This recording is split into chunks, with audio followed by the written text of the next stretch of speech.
Drummers, what's going on? Very quickly, my name is Brandon Green. I am committed to helping drummers like you move pain-free and play the drums forever. One of the things that I do is I'm a fitness professional professionally. I own a gym called Strata. I've got an amazing team of personal trainers, and we work with the most sensitive demographics, helping them reach the ceiling, including sometimes broken NHL players and other professional athletes. So you're playing the drums. I want to tell you today simple hacks that you can use to improve your speed and endurance, your hand speed, without using drumsticks. Because truth is, we don't always have access to drumsticks. And say you are traveling on an airplane, you are waiting for a gig, heck, you are at home and it is 11 o'clock at night and your kids are asleep, but you still want to keep practicing the drums. By the way, that's me. I have to do that all the time. So what we're going to do is I have a practice pad set up here and a microphone, so you can actually hear what I'm doing. But we're going to break things down, and I want to try and create a couple different ideas for you.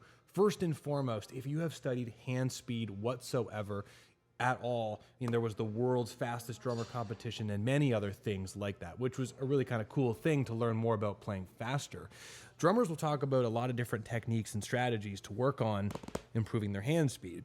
And you'll hear some say that this is completely a wrist stroke, finger stroke. And I'll tell you what, choose your own adventure with the techniques. We're not going to go down that road too much today.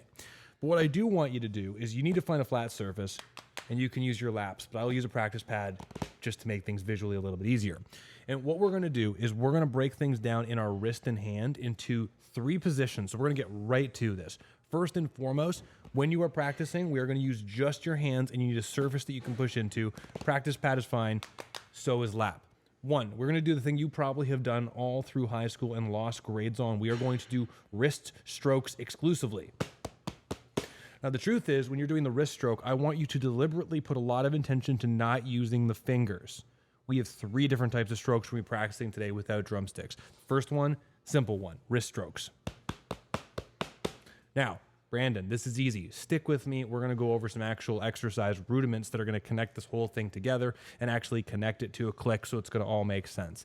Second, once you've done this, which, by the way, if you haven't done that for a time, it's already a huge endurance exercise and lots of incredible things we can do. Second, we're going to take the same hand position, elevate our hands, and we're going to actually do just our 4 fingers, which already is a lot harder than you might think. So with this, I actually want you to practice moving just from your fingers so we can actually isolate the individual piece. We have wrists, we have fingers. Great. Now, the last one is the most awkward one. It's the hardest one, but it's way more important than you think, because we're going to do just the thumbs. And the reason why we're going to do just the thumbs is because the thumbs are important for creating that nice fulcrum and joint axis, so you can play whatever drumstick technique that you use. So if I've got my thumbs here, same position, and what I'm going to do, if I just show the 1, just tapping my thumbs. So if I do this from the front, you can see very quickly it's literally just the thumbs. The thing you want to watch for all of these, and you're going to have to practice and be your own barometer for success with this, is that you're not doing the whole wrist. I want just thumbs, just fingers, and just hands. Great. Now that we've compartmentalized things, why are we doing these 3 different pieces? Well, first and foremost, when we do a drumstick, we're oftentimes not using a lot of our fingers at the very beginning as far as helping with speed until we get to those faster tempos. That might be not correct for some of you, but most of us, it's a lot more wrist when you're going slower. As we go faster, more fingers are involved. The endurance and speed are going to be required for all of these joint systems. The thumb in particular does require individualized attention. Myself and many clients that I've worked with, drum clients, who've helped with wrist problems by working on just the thumb. They play faster and more confidently just by working on the thumbs. So, wrist strokes, finger strokes, thumb strokes. Great. Now let's go over the actual exercises that you're going to do with this. All right, everybody, we're going to use gap click. I got it set for 60 BPM. And here's what we're going to do for these exercises. I have 3 different rudiments, extremely simple, nothing crazy, I promise. But here's the principle behind this. And you can extrapolate this idea going forward to make up your own exercises. Frankly, a lot of rudiments create this, but this is the one that we're going to choose so you can bias one hand at a time. A drop set in workout fitness setting is when you take something that's pretty hard, like a heavy weight, let's say a 100-pound bench press, any exercise, choose your own adventure. And once you can't do that 100 pounds anymore, you cannot move it, then we drop some weight so you can continue the set. So you go 100 pounds for 10 reps, then you take 25 pounds off to go to 75, and then you continue, and then when you get tired, you go to 50 and 25. And they call it a drop set because you are dropping the set. So within drums, the only difference between, for example, a 16th note and an 8th note is the amount of space in between. Obviously, Brandon. Great. So let's take that idea and think about 3 different notes, right? Well, 3 common notes that we have to play as drummers, and typically you're not always playing more than these, but if you can get these 3 down, you're doing okay. We're going to take groups of 3, one hand, 1, 2, 3. We're going to take groups of 2, 2, and then we're going to take singles. Great. Now, we're going to take that idea and help bias one hand at a time, and there are ways to do this for both hands going back and forth. We'll bias one hand at a time, and I'm going to bias my left because it's my weaker hand. We're going to play this all as 16th notes to start, maybe go to 8th note at the end. And what I'm going to do, click on, is I'm going to actually play 1 note with my right hand lead, 3 notes with my left. So we got 1, 1, 2, 3.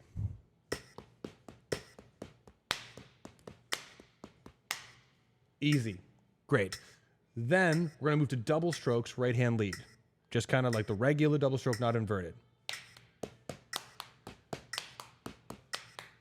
Great. And then we're going to go to single strokes, nothing fancy. Awesome. No subdivision changes at the moment. And if you want, you can go to 8th notes. Great. But we'll talk about why. So not fancy rudiments. You probably have all played those before. So now what we're going to do is we're going to connect all of those in a sequence with one of those 3 hand patterns that we chose. So let's go to the finger one. This is going to actually be pretty tough to organize. So you're going to take the fingers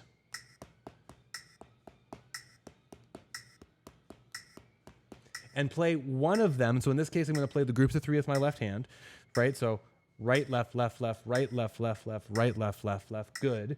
Once you start to fatigue, because you're going to start to feel that burny feeling in this hand, once you start to feel that burning feeling in this hand, then you're going to switch to double strokes. And so what that does, it gives you a whole extra 16th notes of space from the 3 notes, which will feel so relaxing in comparison to the previous one.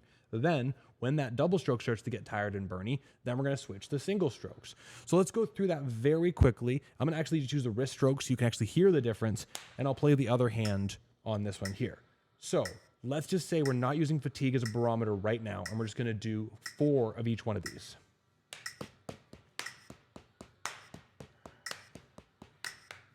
Right, right, left, left, right, right, left.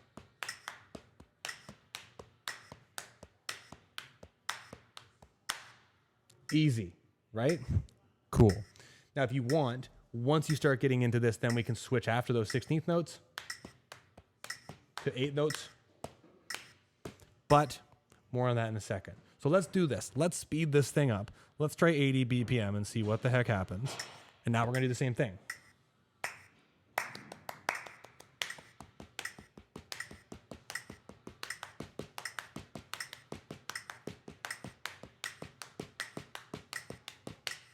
Cool. Fingers.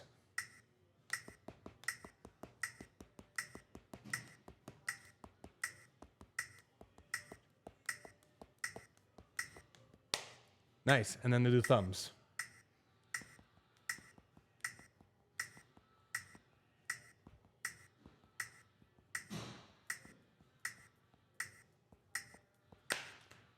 So you can see they're all pretty tough. You're going to have different percussive volumes for each one of these.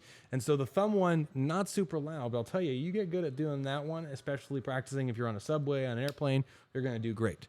Now, what I'm going to try to do here is I'm actually going to try and take myself to fatigue with the wrist stroke one, just because it's the easiest one to do that with. And I want to see how things fall apart. Because what's going to start to happen is you're going to start to see that this hand's going to start to burn and get a little tired and start to slow down and get a little waffly. So what I'm going to do now is I'm going to put this thing up to 115, and I'm going to see if I can tire myself out for you guys and see what happens. So let's try and connect these together. So now you have 2 choices. At the very beginning, I would start this whole thing off by doing groups of 4, just so you can get familiar with it. Once you get familiar with it, then you're going to use it as a drop set. So don't worry about the number of reps you're going to do. This is purely a mechanical exercise. So we're going to see what happens.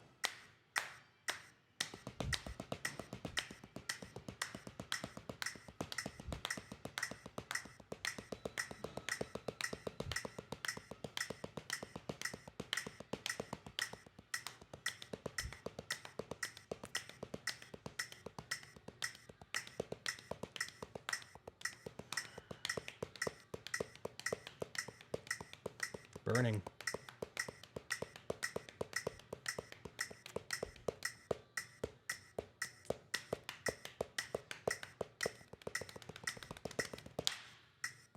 So you can see you can have a lot of fun with this, and obviously these are very simple exercises. But if you orchestrate it in a way with specific patterns that lets you take this further, you can have a lot of fun and really work on the fatigue. The number of times I've been in airports for conferences that I'm going to, I got one I'm speaking at, and I've already got my routines planned, and I sit there with a metronome in my headphones and literally, and then the other hand. It keeps my hands strong and mobile, so when I get back to the kit, if it's like a week or two hiatus, which I hate, then I'm pretty much good to go. Listen, everybody, I hope that was helpful, but please take that, compartmentalize it, and keep record of times. If you get one of these apps that actually has a time tracker in it, you can actually, I think Tempo Advance actually has that. You can actually track how long you're doing for each one of these. Get good at the thumbs, get good at the fingers, get good at the wrist, and there are so many other great things you can do. Very quickly, extracurricular, if you want, one of my favorite things to do, 100% hand conditioning, not always practical as a fill. Takes this left and right turnaround idea and makes it so you're working on right and left. So you're not just compartmentalizing one side at a time. A lot of these for me were airport exercises, but if you take that same group of 3, which is a group of 4 at the end, right, left, left, left, left, and you do 3 of them and then you do a paradiddle turnaround, then you can end up on the other side.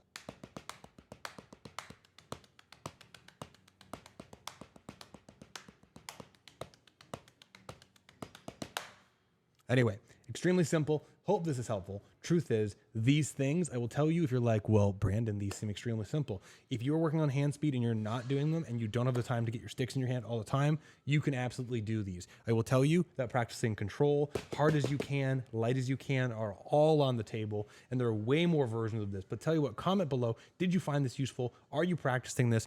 Do you want more things like this? Because I will tell you there are tons of incredible ways that you can improve your speed, strength, and endurance without ever touching the drum set, and I think there's some value there. Drummers, I want you all playing longer, stronger, and healthier. Comment below what you'd like. And if you're watching this for the first time and you're finding this helpful, please subscribe because I want to send you more stuff. And the more subscribers we've got, the more it helps me. Thanks so much for watching.